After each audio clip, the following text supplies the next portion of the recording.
হ্যাঁ বেশ, আজকে চলে এলাম একটা নিউ কাজ নিয়ে। তো নিউ কাজটা কি সেটা দেখা যাক, চলুন। তো আমি কোমরে সেফটি দড়ি বেঁধে আমি দড়ি দিয়ে নেমে যাব। এই যে দড়ি দিয়ে নেমে যাচ্ছি, দড়ি ধরে দেখুন এই দড়ির মধ্যে বসে যাব, মানে দোলনার মধ্যে বসবো।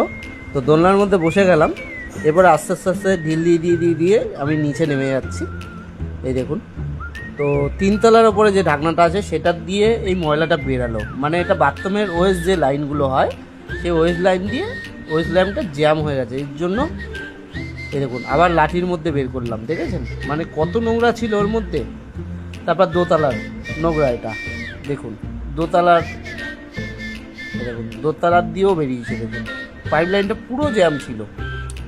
তো আমি ভালো করে দেখে নিলাম, তিনতলাও দেখে নিয়েছি ভালো করে, করতে করতেই নামলাম। তো তারপরে পরিষ্কার হয়ে গেছে পাইপ, তারপর আমি নিচে নেমে গেলাম। ভিডিওটা যদি ভালো লেগে থাকে লাইক কমেন্ট শেয়ার করবেন, আর কাজটা যদি ভালো লেগে থাকে তাহলে ফলো করে দেবেন, কমেন্ট করে জানাবেন।